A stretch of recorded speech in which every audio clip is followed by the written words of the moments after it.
Welcome to Pateo Television. My name is Johan Oldenkamp, and the special guest of this episode, this 49th episode of Pateo TV, is Mr. Joseph Gregory Hallett.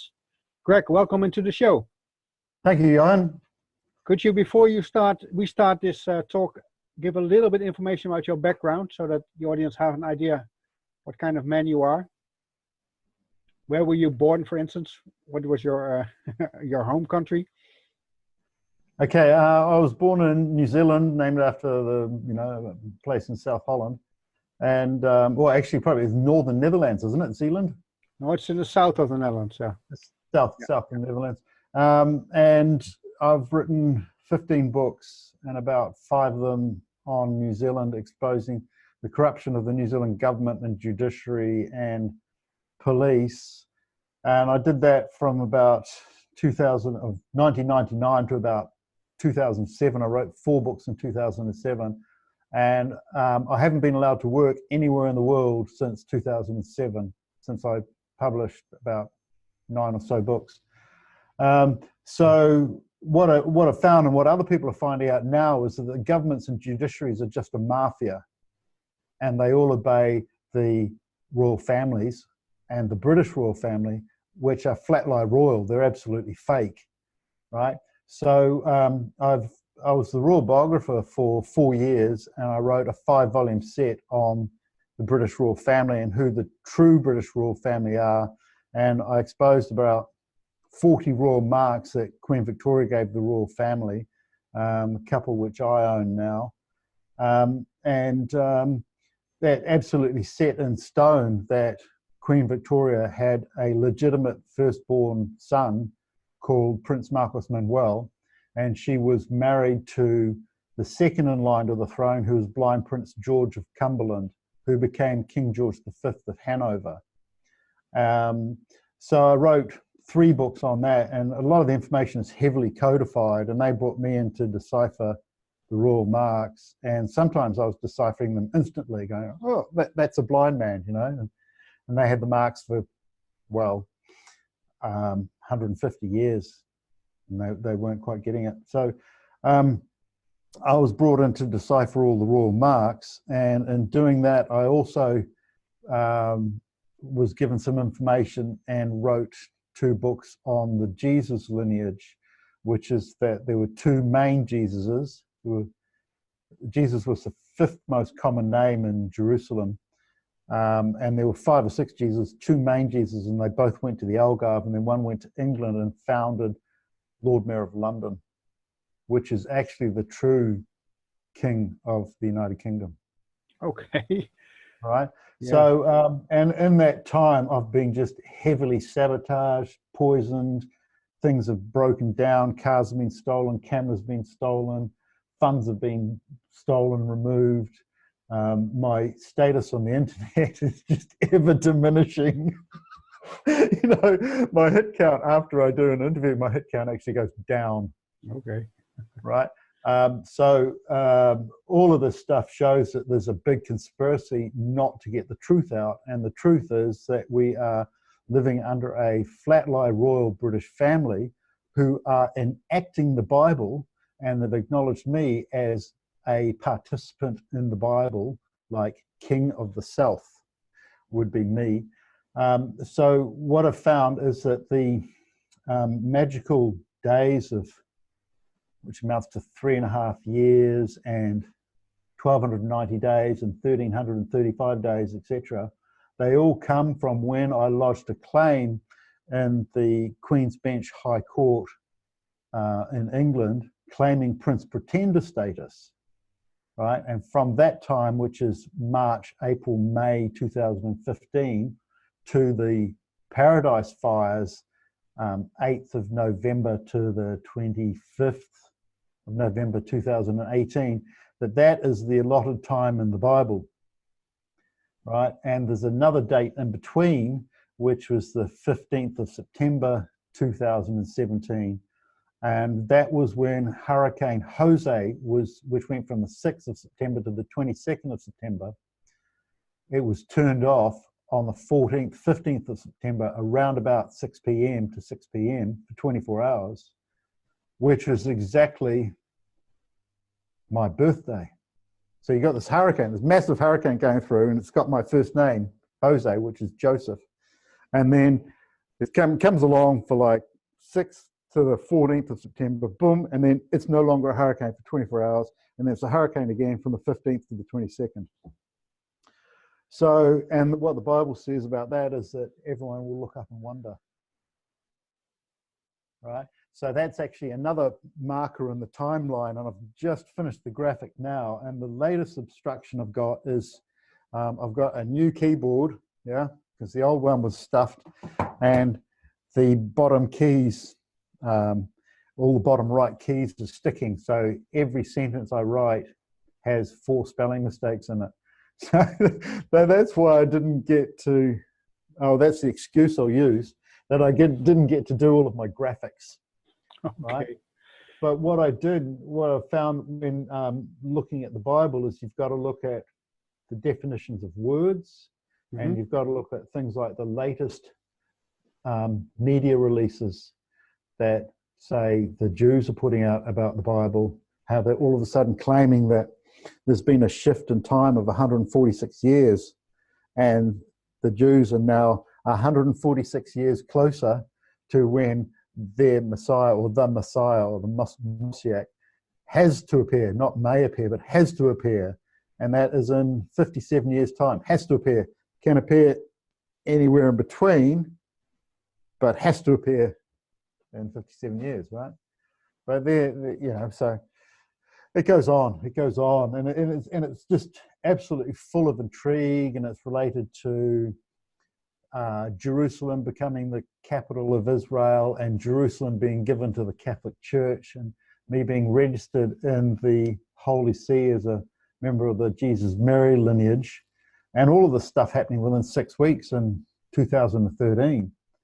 And then Trump getting into power, and then trumpets being heard underground, which is also predicted in the Bible. And I heard it from here, up by my oak tree, which is exactly 777 meters from me. I've got this, I call it my profile oak tree. It's where I had my pictures taken, the oak tree behind me. And then on Tropical Storm Greg off Mexico, that kind of jumped to where I am, and it split a third of the oak tree off, which is very rare. And that was also predicted in the Bible and in the Rosicrucian cosmography and in Oak Island, Nova Scotia. The whole treasure of Oak Island is related to that. And it just means the oak is material. That's what it means. So there's meanings and meanings and meanings, and it's like a study course, So when I got like 1 or 2 or 3 points out of the Bible, in order to describe what they're actually talking about, I've got 24 pages of finished printed material just to make 1 point, And a lot of these points and discoveries in the Bible, they can't actually be made until they happen. Yeah? And they can't actually be made until they happen to the person who is the targeted individual that they're happening to and about, right?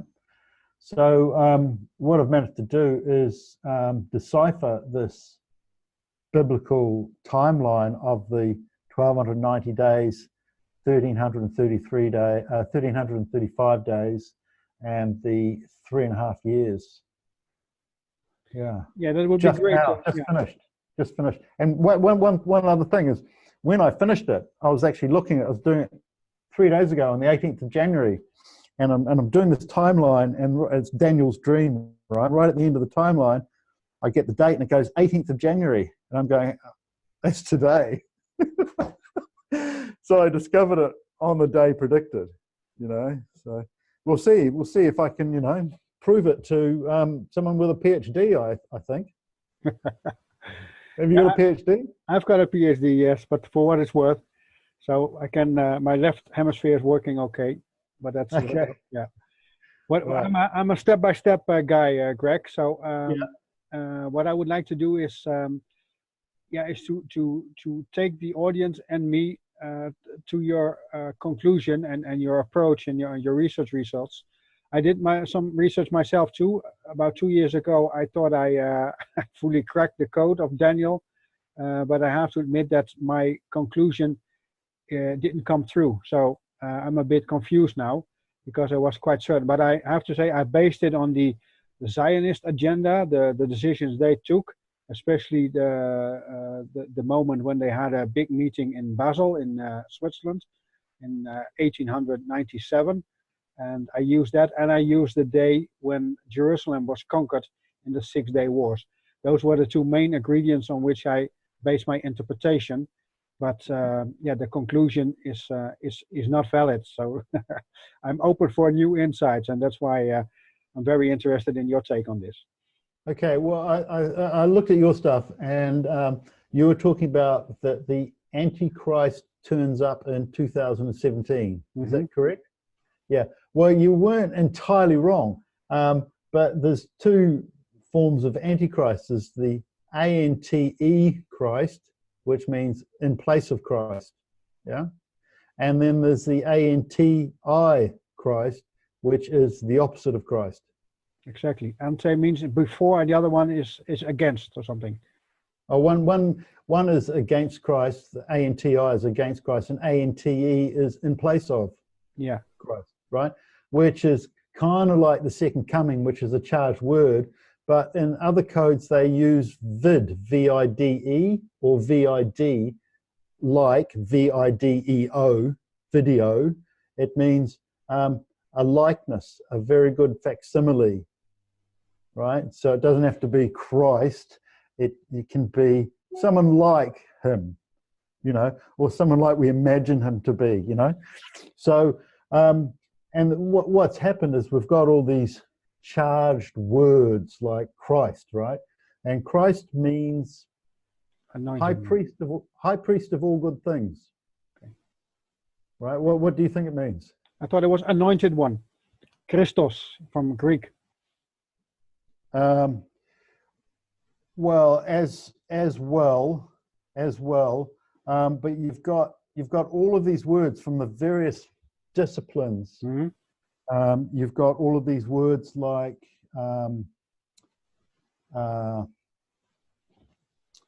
you've got Christ, that's a charged word, but let's say it means high priest of all good things. And I've spoken to Christian elders and they go, I'm telling you, this is what it means, you know. So they've told me, and they're sort of the faithful, yeah. And Jesus is a person's name, mm-hmm.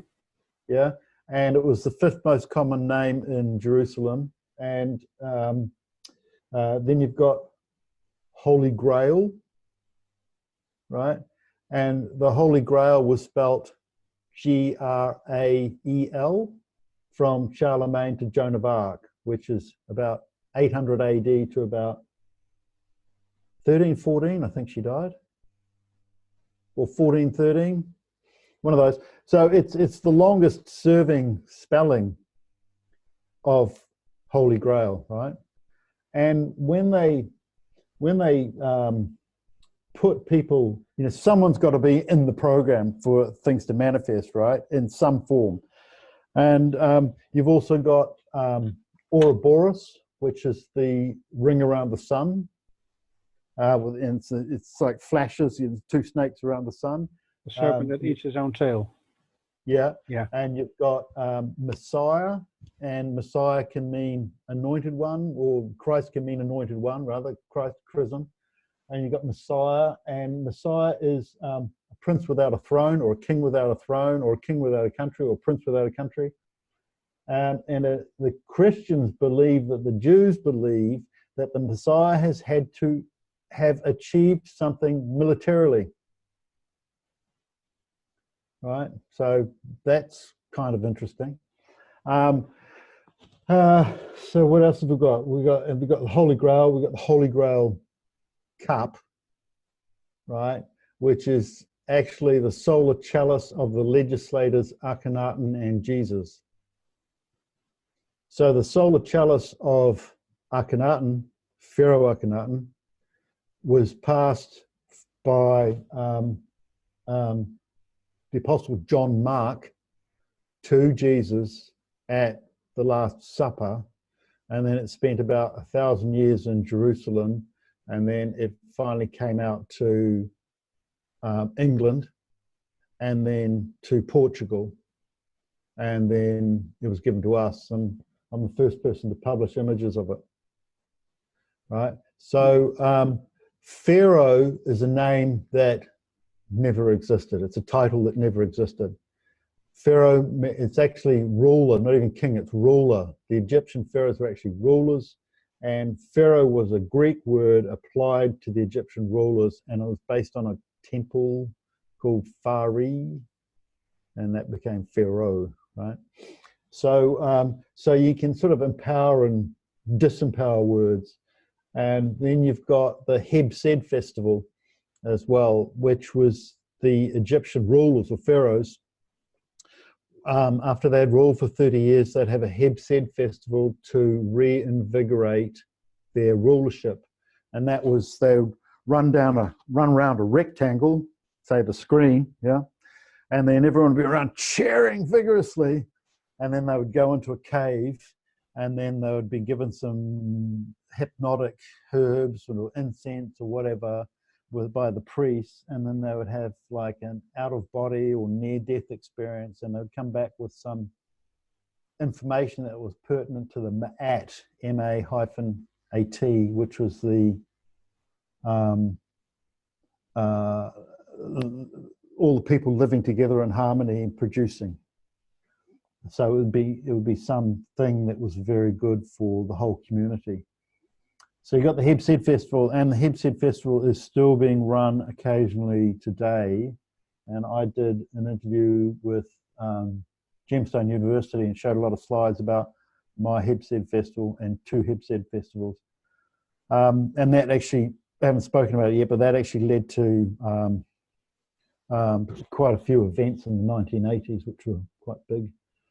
So, you know, then you've got the, what's it called? The Georgia Guidestones, right? And the Georgia Guidestones are actually linked to the End Times New Age, as well as you've got the people running the End Times, 2 people running the End Times and 1 person running the New Age. And that leads to the whole Ouroboros thing. And the End Times New Age has happened in 2014, and the Times of the End has happened in 2017. And when you look at all the requirements of like the second coming, Jesus, Christ, Messiah, all that sort of stuff, it's actually, when you take all the whoa out of it, you know, yeah, and you say, well, this person has to have done this, this, and this, it's actually not that difficult to fulfill. Well, it is, but when it's done, it's very practical. It's very specific, you know. This happened, this happened, this happened. Here's the place, here's the time, here's the location, here's the evidence, here's the illusion in the Bible, here's the illusion in the tradition received, here's the illusion in the Rosicrucian cosmography, here's the illusion in the Book of Predictions, here's the illusion in all the Jewish scriptures. Right? So what the Bible says, when you take out all the Lordy Lord and God and Yahweh and, you know, all those big things that no one knows what they are, when you take all that out, what it says is, when these things happen, they'll be very specific, right? And because they're specific, and things are specific to a time, a place, a location, and a person, an event, that it's only the targeted individual that they happen to who bothers to record them, like with a camera, and bothers to write down what was happening around the time and the measurements and stuff, like using, say, Google Earth, that all of the stuff comes into play as being a very definite occurrence, that if you took it to an unbiased court and they were looking at evidence, they would go, yes, you own that. You know, you know, what's happened is that because all these predicted events are happening now from 2014 to end of 2017, the events the predicted events stopped. And the Bible says, and when this happens, that will be the last of the predicted events, and they will stop. And they have, you know. So what I've done is I've recorded all the predicted events, and they're phenomenal, and they're really specific and accurate and definite and codified and obvious. And when they're obvious and they're in your face, you know, it's hard to deny. So what they've done with me exposing all these predicted events as coming true is that when I actually do a whole lot of visuals, like say if I do 50 visuals or 100 visuals in an interview and show everything so everyone can understand it, I get like 300 hits. And if I just sit back and talk to someone generally without being specific for 2 hours having a rant, I'll get like 3,000 hits, like 10 times as much, you know? So they really don't like the specific stuff being identified. So one very specific thing is the changeover to the end times and New Age was on the 16th of August 2014. So what the powers that be did with the Georgia Guidestones is, and it was in Portugal where I did it, what they did is they got the English and Portuguese or Portuguese-Spanish slab with the, you know, it's got language on each side, it's got 8 languages, 4 slabs, and they cut out a cube stone, so it's a void in the top right corner. And then they put in, that was 2013-14, and then in early 2014, they got a blank cube stone and stuck it in there. And then around the 7th of July 2014, they got a cube stone so you could read 2014 on it, and they stuck it in there. And then at the end of the 40 days of the New Age, which was the 25th of September 2014, they pulled the cube stone out so you could read it, photograph it and read it, and it said 16/8/2014 JAMMM, right? So it gave the date 16th of August 2014, which was actually the date of the End Times New Age changeover. And JAM, you could say, stands for Jesus and Mary, but they said it was Joint Annual Meeting. And the MM is the highest Freemasonry order, but they took it to be Master Masons, as in stonemasons. So they said it was JAMMM was Joint Annual Meeting Master Masons, but it's actually Jesus and Mary, Freemasons' highest order, and MM is also Marcus Manuel, who was the last true king of England, 1869. So all the stuff becomes really specific, very, very specific. And then if you look at the Rosicrucian cosmography, it actually gives the actual time of the changeover, which was, so the first minute of the New Age was 2:44 p.m. Portuguese time, which is British, same time as Britain, which was British summertime. You know, so it's GMT plus 1. So in terms of GMT UTC, it was actually 1:44 p.m. Yes, so what I've done is I've got just loads of very specific information. And if I had a film crew and a sound engineer and a sunny day, we could just go around and just film it all, and I could show it all very specific. But because I've had so much sabotage, like computer sabotage and publisher getting killed on Coronation Day, my webmaster publisher got killed on Coronation Day 2018, 2nd of June, at the hour of coronation, 12:30 p.m. GMT, 1:30 German time. And I was sick at the same time. I've had all these hindrances. And then I look at the Bible and what it says, and it does say that you'll be sick for a time and out of the picture for a time, you know. And so it's all very absolutely specific, you know. We're talking about, you know, if I had an unbiased judge, I could take all this to the judge and go, here it all is, blah, blah, blah, and here's all the evidence. And so what I've done is I've ended up with massive massive document. So when I talk about my claim for Prince Pretender status to the High Court, Queen's Bench High Court in London on around the 14th of March to around the 15th of May, you know, I'm looking at all this apostilled information and claims, and you know, this like, oh, here's, you know, that's like 300 pages there in that one. So it's probably 600 pages that are put in triplicate and apostilled, and they just ignore it. The judges can't handle it. Judges absolutely cannot handle the truth.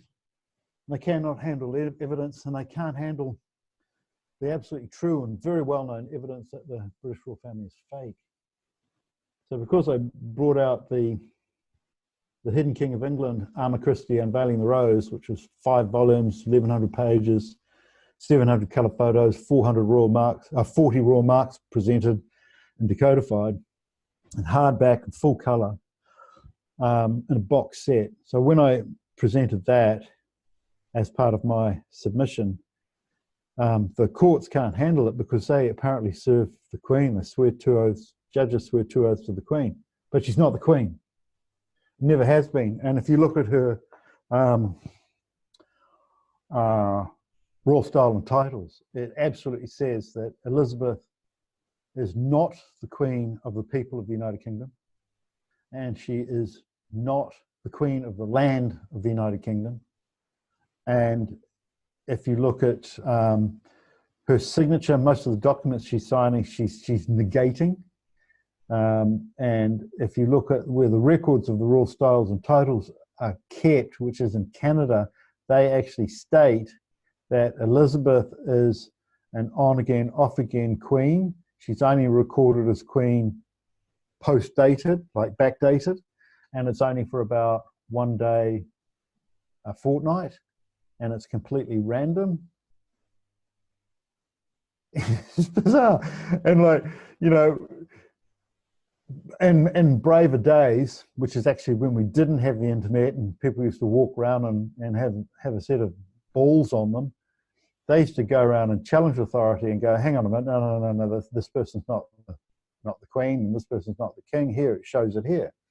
And here's the evidence, you know, and they'd have like a town behind them with torches and pitchforks, you know.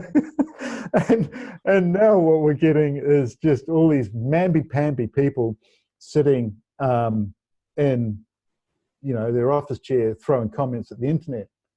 And what's happened with the internet and the so-called truth movement in England is it has become militarized, and virtually everyone in it is working for the military in some way. It's actually a sabotage exercise. It's not an information exercise. I don't know if you found the same in Holland, but yeah, very much. Here, 95% of the people are agents, just agents. No, I made a list, but it's no longer public because it brought me nothing but trouble. But I can prove many of these so-called truthers out there, they are spreading disinformation. Some of them are not doing it consciously, but some are doing it. So, and I didn't want to make a very precious line between them because it's hardly not really good possible. Anyway, the truth movement is also here in the Netherlands, but also anywhere I've investigated, Greg. Either people who are really want to confuse you, or people who are confused themselves, and that's not really helpful. So, the other thing I found is that Prince Charles is actually employing people under psychiatric supervision, right? So mental patients, to attack people that are telling the truth, especially the truth about the royal family. Like when my publisher died, they got a mental patient to attack me and actually steal one of my websites. And then he actually introduces my website. He stole greghallett.com, and he introduces it as, let me see, what's it called? It's just some hilarious thing. Actually, I could probably go online and find it. It's just as easy. So hang on a sec.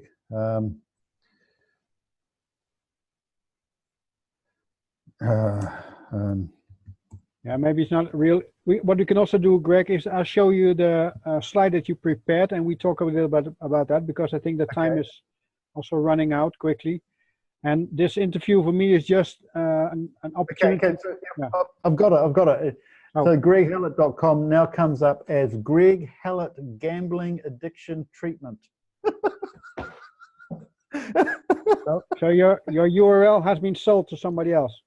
Yeah, well, the sabotage was so incredible. They stole my 3 websites. They sabotaged my book sales. They sabotaged my Amazon account. They sabotaged my bank account. Sabotaged my income. Stole my car. Stole my camera, etc., etc., etc. So now this website, Greg Hallett Gambling Addiction Treatment, is still promoting my interviews and still selling my books, but it's got like a 2-page disclaimer. And they don't own any of my books. You know, these people have never bought my books, but they're actually mental patient. He's a mental patient working for Prince Charles. That's insane. That's very insane. Yeah, but your real website, just to say it for clarity, is kingof.uk. Yeah. So that's kingof.uk. So I'm just slowly building it up again with new interviews. You know, so yeah, it's quite fantastic what's been happening. And you kind of know you're telling the truth, the more you get targeted. You know, if you're not telling the truth, they want you there. No, it's a compliment, but it's not always easy to get this compliment.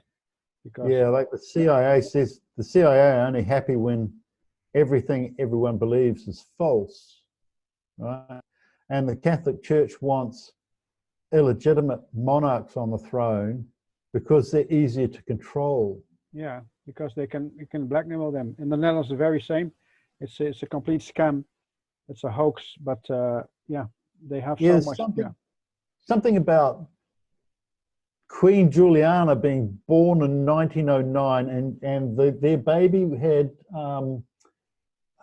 Down syndrome, so they swapped it with their neighbor farmhouse baby who was born at the same time, and that became Queen Juliana with the cleft palate.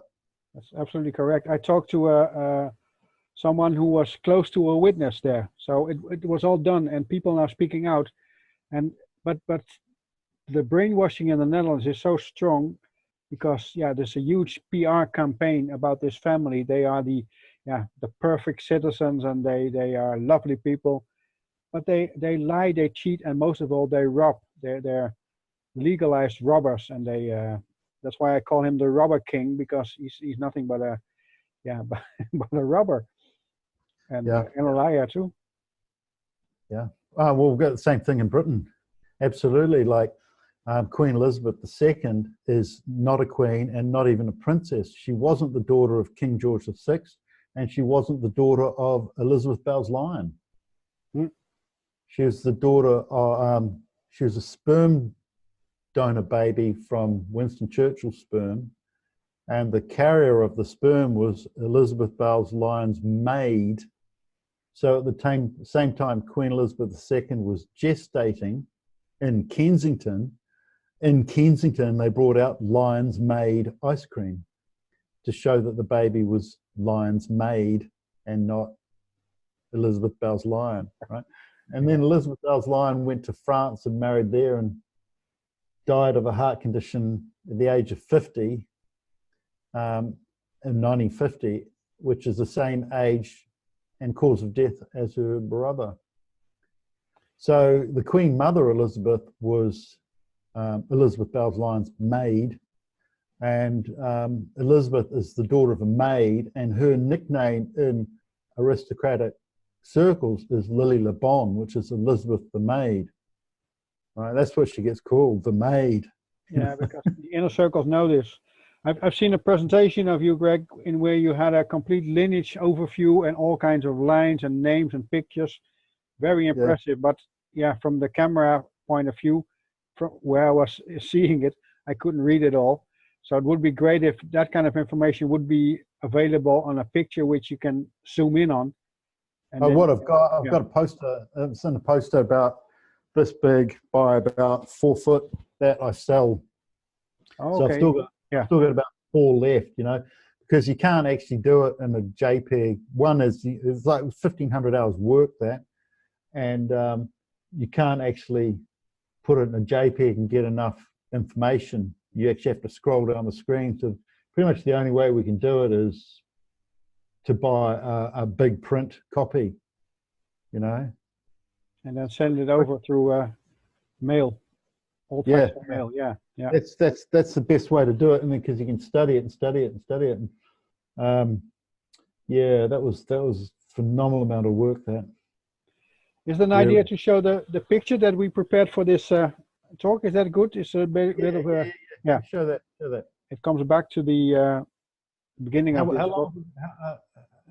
I forgot to check my time, but we'll see. I get a warning when our time is over. Okay. I hope this is readable for everyone. Can you talk us through this, Greg? Yeah, sure. So you know, my graphics are a bit delayed because my keyboard was sticking, and I was having to retype every sentence 3 or 4 times. So I've just finished this image, so there's a few space gaps missing, etc. So what I've done is I've prepared 24 pages of documents deciphering bits in the Bible to real events. And then I've just put it all into the timeline of what the Bible says.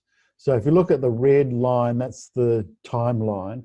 So if you look just below on the left-hand side, 14th of March to the 15th of May 2015, I made a claim in the Queen's Bench High Court in the UK in Worcester as Prince Pretender, and to be recognised as Prince Pretender. And that's the 600 pages of documents and apostilled, etc. Apostilled means it's notarized in another country, and then apostilled means you can take it from the other country and bring it to England and have it heard. Okay. And it also means that it's got the certification of a judge, and that the opposition has to absolutely prove that the document is either a fraud or the information is a fraud, otherwise it's accepted, and none of that happened. So the documents were accepted, and in the courts they refused to hear the case, but I showed them up for being biased, and they're actually using the £10,000 lodgement fee for money laundering. And it's 600 pages, and they got the document at 4:30 p.m. and then the next day by 9 a.m. they'd made their decision. They'd read 600 pages. But what actually happened was that the papers were sent from Worcester to Temple Bar for all the lawyers to study, and they were sent to Salforth in northwest Manchester, where MI5, MI6 and the Mossad decide all the legal cases. So what they did is they got I demanded it be heard by a Queen's Bench High Court QC judge. And the person that heard it was the lowest form of judge. His name was Martin Parry, and he was a district court circuit judge with links to pedophile minding. And he was the one who didn't hear the case and who read it in a miraculous 5 minutes, and then made a decision which was biased. So he was using a false status. He signed off that he was Queen's Bench High Court, and he was actually district court circuit judge. So that was absolute fraud. So I exposed him as a fraud, exposed Martin Parry as a fraud, and recused him. And then the next judge who looked at it took recusing the judge on the basis of 40 counts of bias, recusing as an appeal to appeal. And it wasn't an appeal to appeal at all. It's a standard practice, and it's very simple, but the judges don't like to acknowledge it. It's a very easy piece of law to use. You recuse a judge because he's biased. Mm-hmm. You show the bias, he's recused. So the judges were not acting on the law. Because they weren't acting on the law and they weren't acting on due process, and both judges have shown combined 80 counts of bias, which I actually wrote up, I was then allowed to make my own decision and have them challenge it or not challenge it, and they didn't challenge it, and they accepted the challenge in my favor. So the conclusion was that by tacit, passive acquiescence, that the Queen's Bench High Court of the United Kingdom was acknowledging me as Prince Pretender to the United Kingdom, with the support of Temple Bar and Salforth and Manchester, and MI5, MI6, and the Mossad. And what that did was begin the timeline, the biblical timeline of the 1290 or 1335 days, or the 3.5 years. Right? And that ended in the Paradise Fires, which were from the 8th of November to the 25th of November. And in between was the 14th of November, which is Prince Charles' 70th birthday. Right? And what it looks like is Prince Charles stole the kingship of the United Kingdom, because he knew it's a true Prince Pretender. He stole kingship of the United Kingdom on the 20th of April 2018. Didn't tell anyone. And then what the Bible says is he will have a short trial as king, and we'll see what his mettle is. And that Prince Charles caused, organized, sphere of influence, the fires in paradise, which fulfill the whole lot of the Bible. I call them rapture in paradise lost fires. Right? Okay, quite a story. Yeah, yeah. And that Charles is the Antichrist, A-N-T-I Christ, the opposite of Christ. And that what he did was cause hell in paradise. And that the towns either side of paradise are called hell and dead.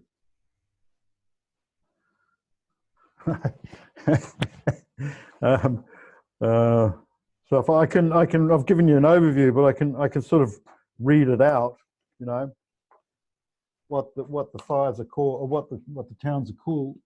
Yeah, please do so. I just want to give you the stage to show your view on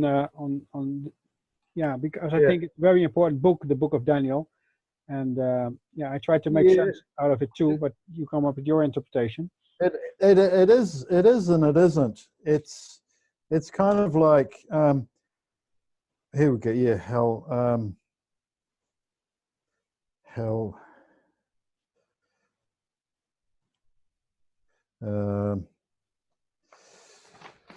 It kind of is and it isn't. It's Revelation is more important. Revelation is very simply incredibly important. And the last page of the Bible is basically all you need to read. And it mentions the word come 5 times. And at the same time, we had Tropical Storm Greg off Mexico on the 6th to the 25th, 26th of July 2017. And Mexico has got an X in it, and X marks the true King of England according to the Rosicrucians and the Prior to Sion. So if you read Mexico, it actually reads me, true King of England, I-C-O, and then you join the word repeatedly together, and it says, me, true King of England, I come. That's what Mexico means. And that's all codified in the very last page of the Bible, and it's actually the most important and the easiest to read. So I can switch off this presentation, because we don't talk about this anymore, I think. Yeah, sure. So what we might do is actually, you're probably timed out about, so let's time out and then call me back, and then I'll read my stuff. Yeah, that's good. I think we just wrap up this episode, and then we'll see how we continue. But my main purpose was because, yeah, I'm studying many things for for many years now.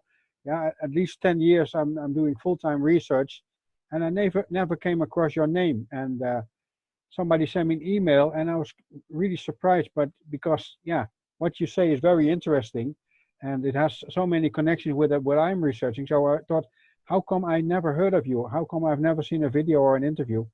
And and I thought maybe I'm not the only one who has this problem, that I don't know you. So let me make a video like we're doing now, so that at Yeah. least the people who follow my channel get in touch with you and your work, and then they can look up your name. And because there are many more interesting videos already on you about your work online.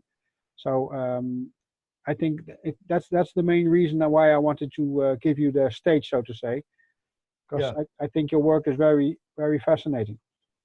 Good. Thanks. Yeah, I've been massively suppressed. Massively suppressed. You wouldn't believe. Yeah, It's I believe. absolutely phenomenal. Phenomenal. I'm basically, the number of registration hits I have on the internet is 10% of what it was 12 years ago. Yeah, normally things would go up. Yeah, normally things. And whenever I actually do another interview, my hit rate goes down. Yeah. Yeah. So of course we know there's censorship, but yeah, at least with my channel from Pateo Media, I try to yeah, give you the full attention that you deserve. And we'll see how we continue from here. But I want to thank you for now, for your time, and most of all for, yeah, all the years of research that you put into this. Because you said 1,500 hours for the graph, but in total, how much time did you spend on researching this? Since 1999, so it's 20 years now. 20 November years. 1999. And in November, it'll be 20 years. Yeah. Well. Yeah. Yeah. And this is what you full time do. You don't have any slave job or something else besides? what they did is in the New Zealand, the whole schism of New Zealand, stole everything, blew up my cars, tried to murder my child, tried to murder me a dozen times, blew up my cars again, attacked my car outside the High Court, had hearings where I was not notified in the court, used a whole lot of different spellings of my names and 13 judges, all to delay a case where I was exposing the president of the Law Society of the previous years as a heroin trafficker and the main heroin trafficker. And what I've found since then is that the president of the Law Society and now the Deputy Prime Minister, his partner, were targeting me with the heroin because they believed I was the Holy Grail on the basis of the Monty Python movies, Monty Python and the Holy Grail, where they've got the cave wall and it's my name written on the cave wall, and it says Gregory Hallett 777, which means the shin and the times of the end and the highest representation on earth. The end times, it's the beginning of the end times date. And then in the next movie, 5 years later, that was 1975, and 3rd of April, the Holy Grail. And the Holy Grail is an anagram of my name as well. And I was standing in Tauranga, and Tauranga Harbour is the biggest volume harbour in New Zealand. And I was just turned 15, and I was watching 6 men, 2 of them in diving suits, and they were bringing a pallet which had been broken up from the middle and had dark blue and black jerry cans hanging off it, and had been dumped off an ocean liner or a ship into the harbour, and they're dragging it through the harbour, and they were taking it up to Winston Peters' place, who was my neighbour about 400 metres from where I lived. And he wasn't the Deputy Prime Minister then, but he was sharing a house and an office with the person who became the president of the New Zealand Law Society, who was the head of the Mr. Asia heroin trafficking syndicate, and also Prince Philip's agent in New Zealand. So they were targeting the heroin at me very, very directly because they thought that I was the Holy Grail based on the Monty Python movies. And in The Life of Brian, when Brian's playing Jesus, and he's in his apartment upstairs, and there's about 40 people in the room, and they're all chatting around him, and one woman grabs onto his coat and says, lay your hands on me, Greg, not Brian or Jesus, right? And then at the same time, John Cleese says, S of man, because you can't say son of man, right? So they went, oh, shit, okay, so we've really got to attack this guy. And even before that, at the age of 11, 4 years before, they killed my girlfriend in a hit-and-run accident because she was, calling me on the phone saying all nice, girly stuff, you know what they do. So they've been attacking me since I was 11 and since I was 15. And by the time I finished 7th form, when I'm 18, I'm kind of blacklisted. And by the time I finished university, I was blacklisted. So from the age of 24 to 49 in New Zealand, 48 in New Zealand, so that's like 25 years, I was only allowed to work 5 years. So I wasn't even allowed to work in my own country, So they've done everything they can to sabotage me away from a normal life. Like, I could just go on and on. I've actually written 3 volumes, which are A4, one's 600 pages, 300 pages, and 300 pages on all the corruption that they absolutely targeted at me because they believe that I am this Monty Python character, the Holy Grail. So, and it fits my name. And the Monty Python movies were actually funded by George Harrison, who was in the Beatles. And the Beatles were guided somewhat by Tavistock. And the Tavistock Institute had some of the secrets. And also in 1968, Queen Elizabeth II had put my name on the coins, on the UK coins. So the UK coins read, Queen Elizabeth II is to Greg, and then Elizabeth has the letters H-A-L-E-T, which is Hallett. And the letters left over is I-B-E-Z, and then we have these sayings, 3 strikes and you're out, so that E becomes an I, yeah? And you look at the Z in reverse and it's an S. So it says Elizabeth to Greg Hallett Ibis. And the tradition received is the king is delivered by the Ibis. So what Elizabeth did, she put my name on the coins from 23rd of April 1968, went on the 5p coin. The last coin it went on was £2 coin on the 15th of June 1998. And that is 11,011 days apart. And 11 means M. So that spells M0M, which is mum, right? And then they named me in Logan, Wolverine, X-Men movie, Logan, in 2017. And then in The Mummy, and then in Baby Driver, which has got mum written on the cassette cases 5 times.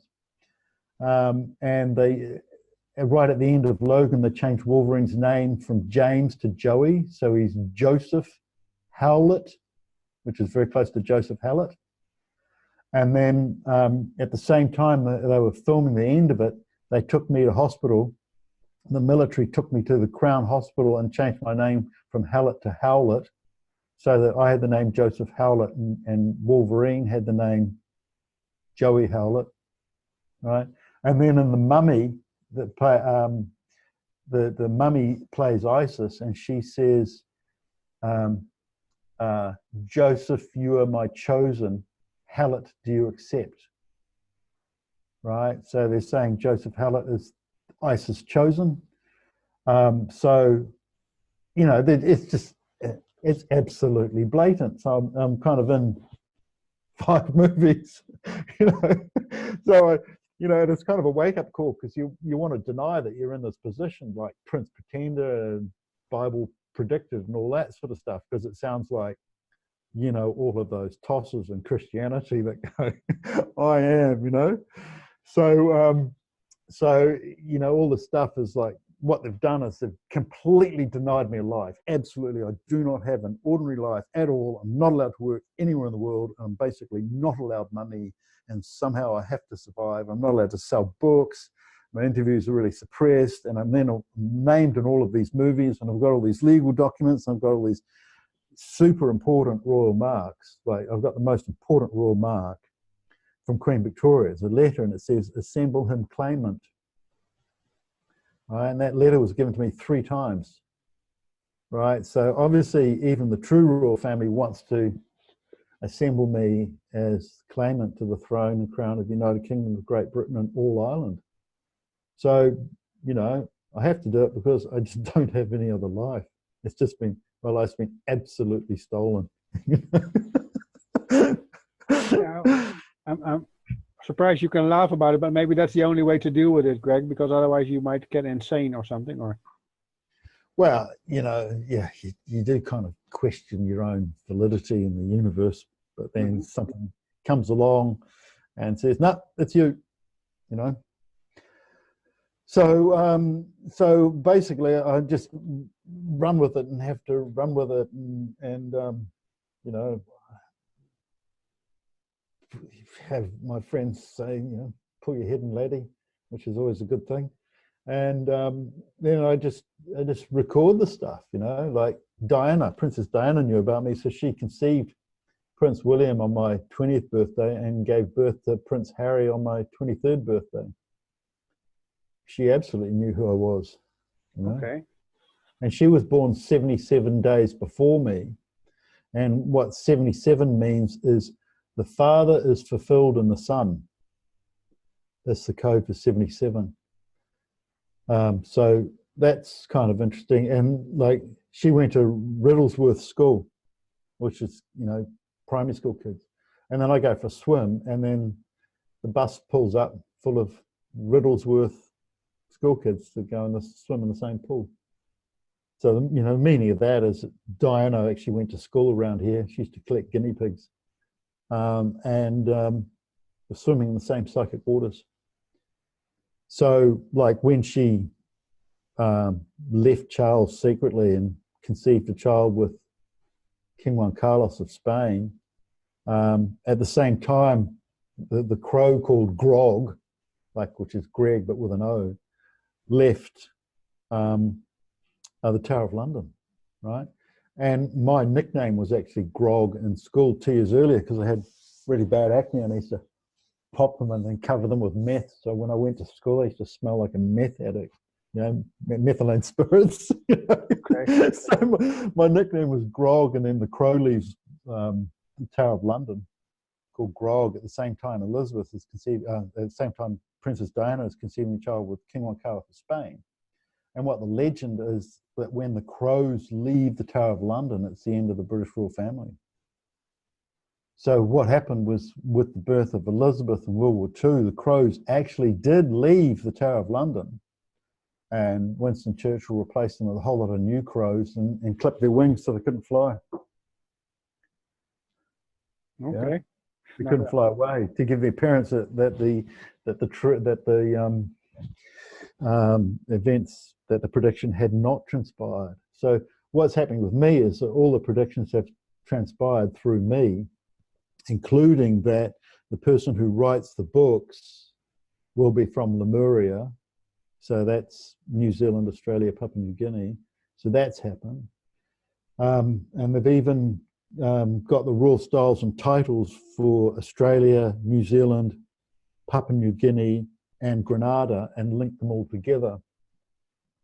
And the code for that, for Grenada, is GRE, and then NADA. NADA is nothing. NADA is nothing, right? Mm-hmm.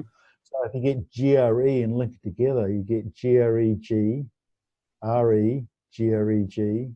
So Greg, which means Greg, it's all about Greg, right? That's the code.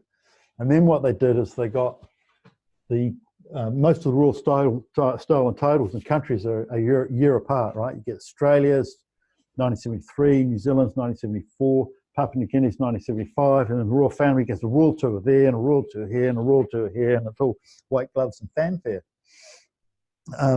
So what they did with the New Zealand royal styles and titles in Grenada is they had them one day after the other. So New Zealand was New Zealand Day, 6th of February, 1974. And Grenada was the 7th of February, 1974, a day later. But New Zealand is 17 hours ahead of Grenada. So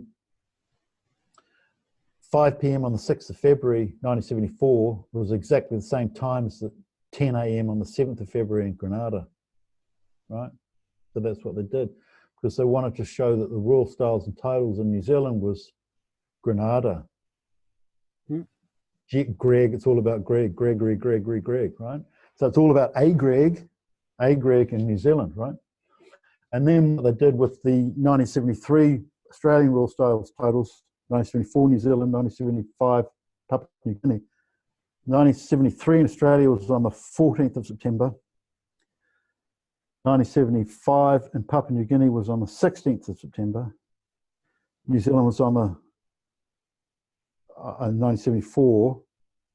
The in-between date is the 15th of September 1974, which was my birthday and my 13th birthday. So it was like for my bar mitzvah, they're giving me the royal styles and titles of New Zealand